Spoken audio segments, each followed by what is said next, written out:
Olá, boa noite para você que está acompanhando a TV Aparecida. Estamos começando mais uma edição do Aparecida Debate, nessa série especial que celebra os 20 anos da nossa TV Aparecida. E nesse período, conversando então com personalidades brasileiras, pessoas que fazem a diferença por uma sociedade mais justa e mais digna. O nosso entrevistado de hoje já foi juiz federal, presidente da Associação dos Juízes Federais do Brasil, deputado federal pelo Maranhão, presidente da Embratur, governador do Maranhão por 2 mandatos, ministro da Justiça e Segurança Pública e é atualmente ministro do STF. Nós vamos conversar então com o ministro Flávio Dino. Boa noite, ministro. É um prazer recebê-lo aqui no nosso Aparecida Debate. É um prazer falar com você, Camila, e com todos aqueles que nos acompanham pela TV Aparecida. A gente sabe que hoje o senhor é ministro do STF, mas eu queria recordar um pouco como começou a sua carreira política. Na verdade, veio das bases da igreja, né? Eu estudei num colégio religioso, marista, num momento muito importante, que foi logo após a Conferência de Puebla. Então, havia um debate da doutrina social da igreja na escola, muito pautada nos documentos do Concílio Vaticano II, Medellín, Puebla. E havia essa busca dessa dimensão cristã, levando a solidariedade social de modo mais amplo. Isso me levou para outros caminhos da própria igreja, de pastoral da juventude, e depois o engajamento, num outro momento, já na universidade, em movimentos estudantis, enfim. Então, de fato, eu me considero filho da doutrina social da igreja. E como que a teologia da libertação também ajudou a se engajar, a ver o mundo de outras formas? O Boff e o Frei Beto são meus amigos até hoje. Eu sou fã deles desde criancinha e converso muito com eles. Recentemente encontrei com o Leonardo Boff em Belo Horizonte. Foi um encontro bem emotivo. Quando eu era governador, os dois foram fazer palestras lá, me visitaram. Então eu mantenho essa relação profunda com a igreja, de um modo geral, o CNBB. O Papa Francisco, a meu ver, é uma das figuras nucleares dessa trajetória da igreja no mundo.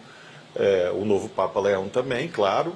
E eu, assim, tenho uma veneração por Laudato Si. Então, que fez 10 anos agora. Então, eu diria que essa relação é muito alimentada, não só pela missa, mas também por esses diálogos com autoridades eclesiásticas. A gente sabe que muitas das personalidades políticas de hoje, que trabalham coletivamente, também vieram de base, né? Comunidades eclesiais de base, de pastorais sociais. Essa base da igreja dá uma consciência de classe, de justiça social mais ampla? Basta nós lembrarmos a origem do cristianismo. Mesmo os documentos, os livros do Antigo Testamento já realçavam essa dimensão social. Os órfãos, as viúvas, os que menos têm. Então, isso está em Isaías, está em Amós, desde o Antigo Testamento. E claro que Jesus Cristo, ao fazer a nova aliança fundada no amor, na fraternidade, constituiu essa soberania, ou essa primazia dos mais pobres. E quando a morte e ressurreição de Cristo, e vem os apóstolos e os primeiros diáconos, etc., era uma igreja de pobres. Eram pessoas muito pobres, que viam, inclusive, essa dimensão da solidariedade na acolhida das viúvas. Então, a meu ver, é impossível ser cristão e não compreender que a nossa fé se assenta nessa ideia de base dos que menos têm, de solidariedade, de respeito aos direitos, de promoção de cidadania. Eu vejo o cristianismo assim e por isso valorizo muito esses movimentos. Então, com certeza, em momentos de dificuldades, de desafios na vida, a fé te auxiliou a superá-los. Muito. Aliás, eu diria que eu estou aqui por isso, porque os reveses que a vida impõe, pessoais, né, muito profundos e profissionais, claro, exigem que exista algo a mais que te erga. E às vezes você não... no dia a dia você vai, enfrenta uma adversidade, até acha que está se erguendo sozinho, mas não está, porque eu creio muito na presença de Deus vivo na vida das pessoas, e nesses momentos especialmente difíceis que todo mundo atravessa, Eu sou sempre acompanhado simbolicamente pelos santos, pelas imagens que estão aqui ao meu redor, né? E, inclusive, se quiserem me presentear, eu agradeço. Todos aqui são presentes, todos esses santos aqui são presentes. E acho que é uma prova prática que me acompanha há muitos anos. Agora, o senhor vem de uma família de advogados e também continuou dando sequência aí nessa tradição, se engajando também na política. Como que foi conciliar isso? São escolhas que, às vezes, conduzem uma dimensão da vida a uma maior evidência, em detrimento de outras, e essa variação depende muito das conjunturas, das oportunidades. Eu digo sempre que a vida não é em linha reta, ela é em zigue-zague, ela tem curva. Então eu, às vezes, nessa trajetória profissional, fui mais do direito do que da política, às vezes mais da política do que do direito.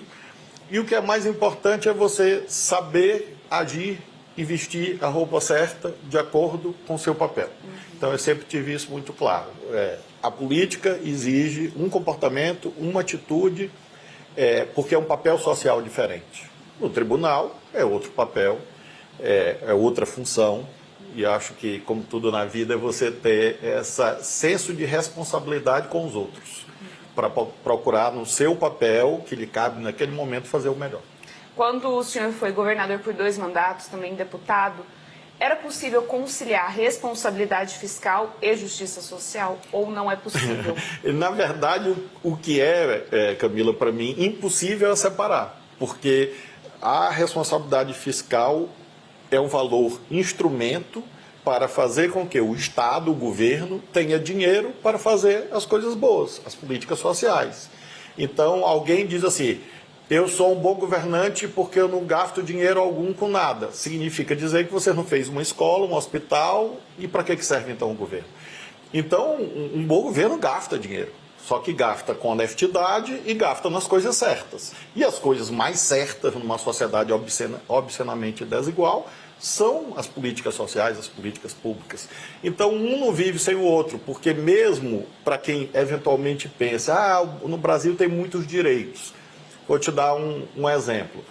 Se os trabalhadores de hoje, todos os profissionais de hoje, não tiverem direitos, por exemplo, a uma jornada de trabalho, férias, repouso semanal, essas pessoas vão adoecer. E ao adoecer, eles vão para um hospital. Então, o gasto, entre aspas, que você poupou aqui, vira gasto em hospital mais adiante. E quando essas pessoas envelhecerem, se elas não tiverem acesso a direitos previdenciários, elas vão demandar o benefício de assistência social, que está na Constituição também. Então, essa visão que alguns têm de que tem que economizar aqui e agora, porque isso em si é o certo. Não. Você tem que economizar, óbvio, fazendo as coisas certas, porque se você não fizer as coisas certas agora, a despesa no futuro vai ser muito maior. Quando o senhor assumiu a cadeira no Supremo Tribunal Federal, o senhor garantiu que haveria uma separação entre o seu lado político com a sua formação, né? Nesses 2 anos, o senhor acredita que foi possível separar o viés político do viés do direito? Na minha avaliação, sim, porque eu hoje me mantenho fiel ao meu papel de aplicar as leis de modo igualitário para todos, independentemente da religião, da origem, do tamanho da conta bancária, independentemente de ter ou não filiação partidária. E nesses 2 anos já julguei questões a favor e contra políticos de todos os partidos, sem exceção. E também a favor de empresas, contra empresas, acho que esse é o certo. Então eu tenho muita tranquilidade. É evidente que na vida pública, você, ou ao exercer uma função pública, você é sujeito a críticas, a questionamentos, há pessoas que acham que não, há outras que acham que sim, mas eu vivo em paz com a minha consciência e debato com qualquer um a partir de fatos. Uma coisa são preconceitos, hoje muito comuns, por conta desse mundo da internet, as fake news, etc. Mas, às vezes, você lê um absurdo, aí você pergunta, mas esse absurdo se lastreia em algum fato concreto? Não, a pessoa simplesmente inventou. Então, eu te diria que na dimensão do real, eu tenho tranquilidade para dizer que tenho agido como juiz. E entre tantos absurdos, gostaria até de tocar no assunto do PCdoB, de um partido que é tido como comunista, e a gente vê tantas fake news espalhadas pelo país também em relação ao comunismo. Como que o senhor vê isso no país hoje? Hoje eu não tenho nenhuma função no debate político e não faço debate político, não me cabe. Então hoje eu tenho uma atitude apartidária, recebo políticos, de governantes de todos os partidos políticos e acho que cada um tem direito à sua preferência, desde que essa preferência tenha uma fronteira, qual seja, ela não pode destruir a Constituição e a democracia. Todas as posições são legítimas, todas, sem exceção, são legítimas, desde que elas tenham esse limite. No mundo inteiro, existe o conceito que a democracia admite tudo, menos aqueles que querem destruí-la. Então, é nessa fronteira que eu atuo. Eu tenho uma visão que a Constituição, para ser cumprida, tem que ser igualitária para todos, menos para aqueles que querem rasgar a Constituição. Assim que eu vejo. Agora, no período que o senhor foi deputado e também governador, o senhor sempre foi muito mordaz, sempre foi muito direto, e agora no STF é necessário uma posição mais contida. Está sendo desafiador? Eu tenho procurado fazer um meio termo. Eu não posso deixar de ser aquilo que eu sou, quem eu sou. E meu estilo pessoal. Cada um tem direito ao seu, eu tenho direito ao meu. Eu sou muito transparente, muito contundente, muito incisivo, defendo com muita nitidez as minhas posições e acho que isso é um indicador de credibilidade. É evidente que são papéis diferentes, os termos são diferentes, as frases são diferentes, o sinal de legitimidade é diferente, mas o estilo pessoal, claro que não posso fazer tudo como eu fazia, mas eu sempre procuro, por exemplo, cumprir a orientação do Papa Francisco e ler a oração do bom humor de São Tomás Moras. Então, acho que a receita está ali.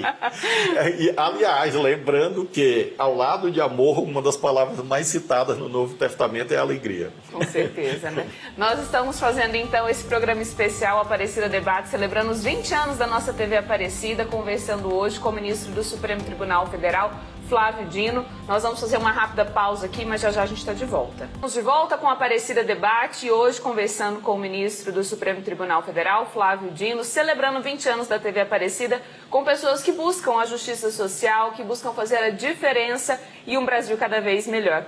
Ministro, nós vemos aí o STF cada vez mais envolvidos em acusações diante de uma sociedade que é tão polarizada. Para a gente esclarecer o que compete ao STF hoje. O Supremo tem a missão de arbitrar conflitos. Conflitos que hoje são muito intensos. Antigamente, historicamente, o Judiciário decidia muito conflitos entre pessoas, conflitos individuais.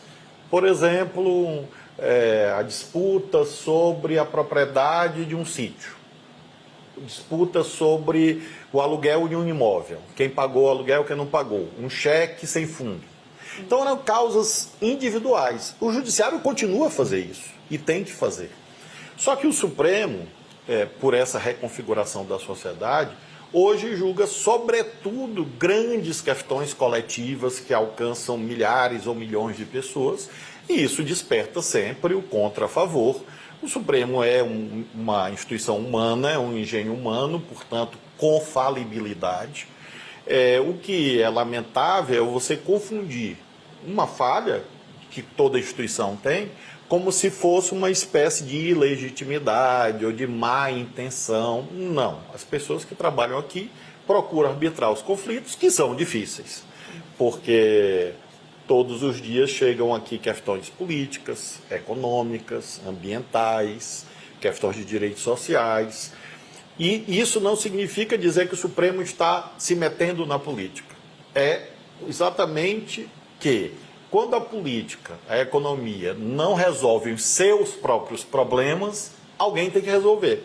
E nas sociedades construídas após o movimento iluminista, do liberalismo político, do século XVII em diante, sempre se atribuiu esse papel a juízes no mundo todo, nas democracias. Então chegam de fato essas situações, não porque o Supremo vai buscar, ninguém sai daqui do prédio para ir buscar um conflito e trazer.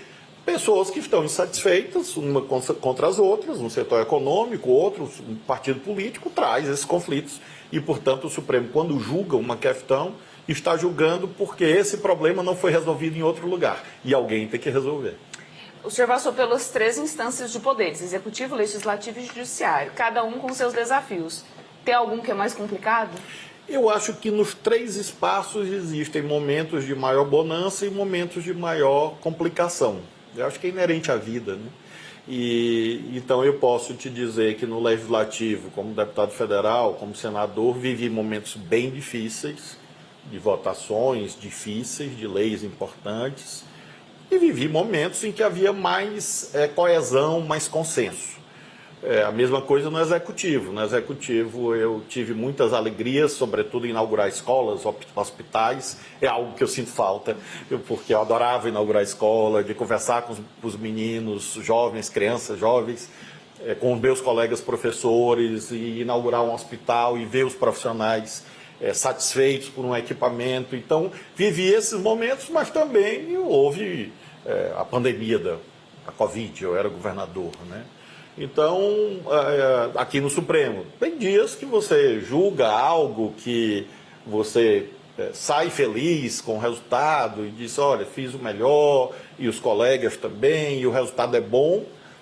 Tem dias que você se vê diante de uma questão que a solução ótima não existe. E aí você tem que mais ou menos se conformar com o seu limite humano. O Supremo não tem como dizer que todas as crianças no dia seguinte estarão em creches, como é seu direito. Mas o Supremo pode e disse, esse objetivo é uma obrigação dos governos. Mesmo que nós saibamos que essa decisão não é mágica, ou seja, não vai se concretizar no dia seguinte, mas, mesmo que seja no ano seguinte, ou às vezes até na década seguinte, foi importante decidir assim. E você tem que mais ou menos se conformar. Bom, o efeito não vai ser tão rápido quanto eu gostaria, mas eu fiz o certo e o efeito virá. Eu tenho resolvido esse negócio das creches até para superar um pouco essa insatisfação, eu diria, dizendo assim, já decidi muitas vezes, governo, essa criancinha tem direito à creche. Aí o governo diz, eu não tenho vaga. Aí eu digo assim, pague a creche particular enquanto você cria a vaga. É uma forma de acelerar. É uma alternativa, né? Para acelerar o resultado. E tem dado certo, né? As decisões têm sido cumpridas. Agora, o que o senhor pensa sobre a indicação para ministros no STF? O senhor pensa que é um caminho, uma via que dá certo ou não? Existe muita polêmica sobre isso também, né? Que é um cargo de indicação. A gente segue aqui o modelo dos Estados Unidos. Desde que a República foi proclamada, nossa primeira Constituição, de 1891, se inspirou muito fortemente na experiência dos Estados Unidos. E lá nos Estados Unidos, eu diria até que é mais profundo, porque o presidente da República indica livremente também para outros tribunais, na Justiça Federal, por exemplo, não só para a Suprema Corte. Nós adotamos um modelo misto, eu diria. Há o concurso, há a carreira por antiguidade ou por critério de seleção puramente interna, sem nenhuma interferência política, mas no caso dos órgãos de cúpula, por serem poderes que exercem uma função constitucional, a ideia dos Estados Unidos, que o Brasil adaptou, é de que os órgãos ou as autoridades que são eleitas pelo povo, que devem fazer essas escolhas, porque é uma forma de indiretamente o povo fazer essa escolha. Então o ministro Supremo não é eleito, mas quem indica é o presidente da República, que é eleito, e quem aprova ou rejeita é o Senado, que é eleito. Então é uma forma mista, eu acho que está funcionando, pode ser aperfeiçoada, sempre, as coisas sempre podem melhorar, mas sem dúvida é uma forma legítima. Em outros países, quem escolhe é o parlamento. Há acordos partidários. Não existe um modelo de concurso nas Supremas Cortes no mundo. Não existe. Quem sabe um dia isso se coloque, mas atualmente o Brasil está sintonizado com as principais experiências internacionais, inclusive dos Estados Unidos. Agora eu queria saber a opinião do senhor sobre o projeto do senador que colocaria um tempo de mandato para o ministro do STF. Isso daria continuidade no trabalho dos ministros ou não? O que você pensa? Quando eu era deputado federal, eu apresentei uma proposta de mandato em 2009. E 2008, 2009, está lá até hoje no Congresso. E eu defendia um mandato que não fosse tão curto, porque se for curto a jurisprudência não se estabiliza, porque é o que a gente vê na Justiça Eleitoral. A Justiça Eleitoral, os magistrados são temporários, a cada 2 anos muda. E isso faz com que a jurisprudência eleitoral, a cada eleição, também se altere, porque mudam juízes. No caso do Supremo, não poderia ter esse nível de mudança, porque isso causaria muita insegurança jurídica, política, econômica. Mas também, nos Estados Unidos, eles usam a fórmula do enquanto bem servir. Então, lá não tem nem idade. Então, a pessoa pode ser justice na Suprema Corte até com 80 anos, 85 anos. Lá acontece com muita frequência. Aqui no Brasil, se adotou um mandato, mais ou menos, que é a aposentadoria compulsória. Então, até 70 anos, inicialmente, agora até 75. É um mandato, talvez muito longo, porque se a pessoa entra aos 40, significa que ela ficará 35 anos. Então, a mim, essa ideia de um limite temporal é positiva. Eu acho que a alternância é saudável. Só não pode ser um tempo muito curto, porque aí o Supremo não cumpriria o seu papel. Agora, uma pesquisa recente mostrou que o Brasil é muito dividido nas opiniões referentes ao STF. O senhor acredita que as polarizações ideológicas têm interferido nisso também, nessa divisão da população do que pensam sobre o STF? Certamente que sim, é uma marca do nosso tempo, e não só no Brasil. Não interfere no funcionamento interno. No dia a dia isso nem é pauta, nem é assunto, e não interfere nos julgamentos. As pessoas são de origens diferentes, regiões diferentes, religiões diferentes. Aqui eu sou católico, óbvio, eu trabalho com evangélicos, trabalho com judeus, e, portanto, não cristãos, e convivemos bem, respeitosamente, há diferenças. Então isso não interfere aqui. Mas na visão social, como te disse, é uma marca do nosso tempo. É muito difícil hoje unir a sociedade, tanto em torno de grandes temas. Até a seleção brasileira de futebol está difícil. Então a gente tem que sempre entender o contexto que você vive. E se você vê, por exemplo, eleições em outros países do mundo, sempre são eleições muito polarizadas. Então eleições de grandes maiorias hoje são exceções. Porque a internet, a revolução tecnológica, um certo ultra-individualismo, acaba levando a muita fragmentação social. E aí cada um, às vezes, não são todos, querem impor uma espécie da ditadura do eu sozinho. Eu tenho razão e o resto está todo mundo errado. E quando as coisas não acontecem, mesmo na família, mesmo em casa, do jeito que a pessoa acha, isso não se transforma em compreensão, em fraternidade, transforma em ódio, que é isso que é chamado de polarização. Infelizmente é uma marca do nosso tempo, espero que em algum momento a noção de fraternidade, solidariedade, coesão de diálogo volte à força que deve ter. Nós estamos conversando com o ministro Flávio Dino no Aparecida Debate de hoje. Nós vamos fazer mais uma pausa, já já a gente está de volta. De volta ao Aparecida Debate, celebrando 20 anos da TV Aparecida. Motivo de alegria para conversarmos sobre a situação do nosso país. Por isso, hoje conversamos com o ministro do Supremo Tribunal Federal, Flávio Dino. Não posso deixar de perguntar para o senhor sobre a relação do tarifaço do Brasil, vítima aí de tantas polarizações também, de interpretações erradas. Qual é a visão do senhor em relação ao tarifaço do presidente dos Estados Unidos ao Brasil? Os aspectos políticos cabem à política e, portanto, eu vou externar apenas a visão jurídica do problema. Um país pode interferir na soberania do outro? Não. Isso é uma lei universal e é uma regra brasileira. Então, o problema jurídico do tarifaço é que ele nasce de um desejo de impor ao Supremo uma determinada decisão. se nem as autoridades brasileiras podem impor, porque existe a independência entre os poderes, a separação dos poderes, imagine uma autoridade política de outro país. E isso é muito perigoso, não para os ministros do Supremo. Isso é perigoso para todos os cidadãos e todas as empresas brasileiras. Veja o caso em que eu atuo. É uma justiça de outro país querendo decidir temas atinentes a um conflito no Brasil sem a cooperação jurídica internacional, como se fosse de modo unilateral, uma imposição. Imaginemos um grande setor econômico do estado de São Paulo, sei lá, a indústria calçadista de Franca, que venha a sofrer efeitos de uma lei de outro país que foi feita para eliminar a concorrência comercial.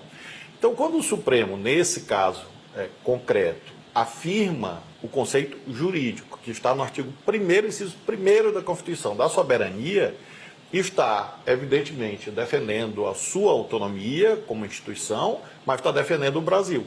Porque se você não tem autoridade das leis brasileiras sobre o território brasileiro, você deixou de ser um país independente. Então, nós, de modo simbólico, em 7 de setembro de 1822, nos tornamos uma nação independente e é dever do Supremo evitar que haja retrocesso em relação a isso. É esse papel jurídico que nós temos feito, para além de sanções individuais, que são arbitrárias, são lamentáveis, mas eu olho essa dimensão jurídica, institucional e acho que o Supremo está cumprindo um dever. Lamento muito que haja pessoas que não enxerguem que o patriotismo, o civismo, a brasilidade reside, sobretudo, nesse tema, em defender a independência brasileira. Independente, de modo isolado, em relação às suas preferências pessoais, políticas, ideológicas. Cada um pode ter a sua, por mais estranha que seja, eventualmente, mas essas preferências não podem negar o principal, que é afirmar o Brasil como um país soberano.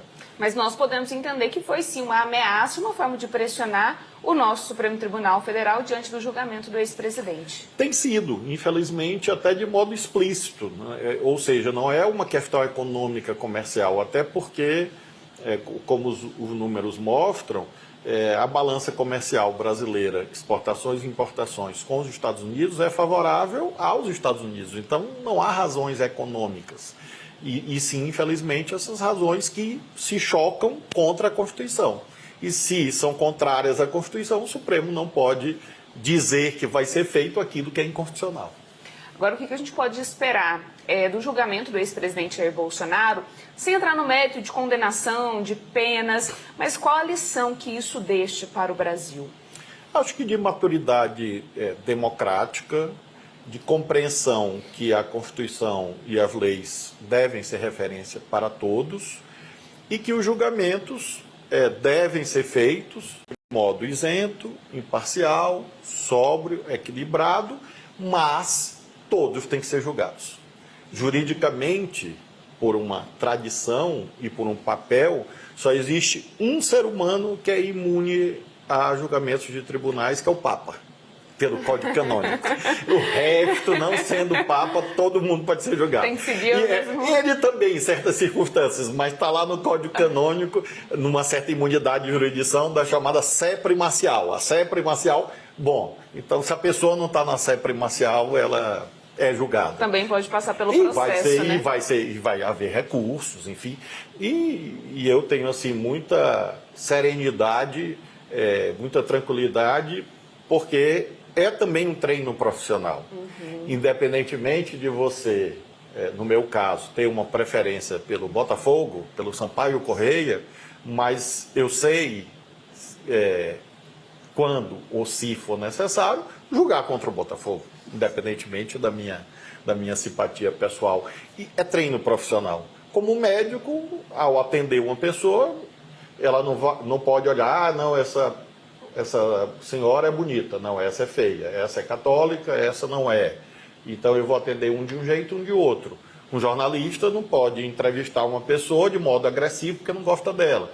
Então é treino profissional. Nós temos esse treino profissional para separar o que são preferências pessoais daquilo que é o nosso papel. Depois do 8 de janeiro, né, todo mundo se atentou muito à questão da democracia em risco. Hoje, a nossa democracia ainda está em risco? Nesse mundo atual, os riscos para quase tudo aumentaram bastante. Criar filhos. Hoje é muito mais difícil do que antes da internet, porque o seu controle, o seu domínio é muito menor. Paradoxalmente, quando os meninos e meninas estavam na rua jogando bola, eles estavam mais sob controle dos pais do que hoje na internet. Porque na rua você sabia mais ou menos o que poderia acontecer no jogo de futebol. O menino podia chutar uma pedra, podia quebrar um braço, enfim, podia ter algum tipo de acidente no jogo, enfim. Mas hoje na internet, quem é que sabe o que vai acontecer? Então você pensa que o menino está num jogo eletrônico e o menino ou a menina está participando de um fórum de automutilação ou de suicídio. Então, a dimensão do risco ampliou muito, sobretudo pela revolução tecnológica e na minha visão também, por abandono de certos parâmetros de organização da vida social, entre os quais a religiosidade. Porque a religião funciona também como um modo de coesão social. Além da questão da fé em Deus, há também essa dimensão comunitária, que funciona como um instrumento de contenção. Então, os riscos hoje são muito grandes e por isso, com essa moldura, eu digo sim, infelizmente, embora a democracia seja madura, sólida, capaz de realizar eleições, de julgar pessoas, de fazer leis, enfim, nós estamos vivendo um período democrático mais longo da vida brasileira, desde o alvorecer da República, isso deve ser valorizado, mas, sim, infelizmente, existem os riscos nascidos, sobretudo, por esses ódios que, de fato, atrapalham a sociedade. Muito ódio, muita confrontação por tudo, muita agressividade, esse é um risco à democracia. Agora, ministro, qual o legado que o senhor espera deixar no STF? De um juiz que, no mais das vezes, acertou do que errou, mas, sobretudo, do juiz que tentou acertar sempre. De boa fé, com boa intenção, no limite da sua capacidade, do seu conhecimento técnico, sabendo que esse objetivo de acertar 100% é impossível, porque a falibilidade é um atributo humano, mas eu afirmo a você, a todos que nos acompanham, sempre procuro fazer o melhor naquele caso, e é isso que eu gostaria que no futuro, daqui a algum tempo, seja reconhecido e valorizado. Eu sou um servidor público, vocacionado, eu sou servidor público há 36 anos, e desde o meu primeiro concurso público, em 1989, como ainda estudante de Direito, eu fui funcionário do Tribunal do Trabalho do Maranhão. Então, nesses 36 anos de serviço público, graças a Deus, mantenho ficha limpa e uma boa imagem. É isso que eu quero. Já que o senhor tocou nessa questão da ficha limpa, a gente está acompanhando aí todo esse projeto de alterar a lei da ficha limpa, a qual a igreja também foi uma grande protagonista. Sim, sim. O que o senhor pensa sobre isso? Quando a lei da ficha limpa foi apresentada, eu era deputado federal e ajudei a fazer o relatório com o deputado José Eduardo Cardoso, que foi o relator. Nós somos amigos, éramos amigos próximos e atuamos juntos. Acho que é uma lei boa, trouxe bons resultados. Evidentemente, qualquer lei pode ser melhorada, eu só espero que não haja retrocesso na direção da impunidade. Porque a corrupção, infelizmente, no Brasil, a corrupção política, hoje é muito alta, muito mesmo. Eu não diria nem na quantidade de pessoas, porque qualquer comunidade tem um bom e tem um mau.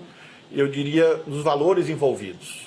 E eu realmente me impressiono. Olha que eu já vi muita coisa, tenho 57 anos, mas hoje, quando eu vejo casos aqui de bilhões, sumiram com dinheiro, não fizeram a obra, enfim, pessoas praticando os atos mais abjetos e, ao mesmo tempo, de modo desavergonhado, assim, de modo aberto, sem nenhum pudor.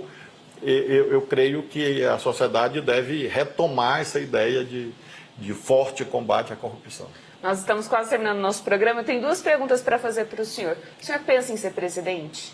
Não mais. Pensei um dia, claro, mas não mais. Eu acho que nós temos que compreender o projeto de Deus, claro, transcendente, e o projeto de vida profissional que se coloca na sua frente. Hoje, então, eu estou aqui agora, estou feliz. Não é algo que eu tenha buscado, eu não pedi para ser ministro supremo, eu não procurei, não fiz campanha, nada desse tipo. Estava bem onde eu estava, era senador até 2030, então não pedi, mas também não aceitei, estou aqui e não penso nada fora daqui, não mais. Eu penso só, assim, de trabalhar bem aqui, fazer meu papel, cuidar dos meus filhos, enfim. E Deus é quem sabe o que pode acontecer, né? Se Ele me der vida até os 100 anos, quem sabe, né? Pra gente encerrar. Já que eu só posso ficar aqui até os 75, né? Tudo bem. Então... Mas para a gente encerrar, a TV Aparecida está celebrando 20 anos. Qual é o papel de uma emissora católica nesse processo todo do país que nós acompanhamos hoje, de tantas disputas, de tantas brigas internas, mas que de alguma forma leva essa busca pela justiça social, de mostrar a igreja de uma outra forma, que não só aquela que fica só rezando, mas que também mostra a luta do povo? Eu creio que a TV, em primeiro lugar, é importante para os próprios membros da Igreja Católica.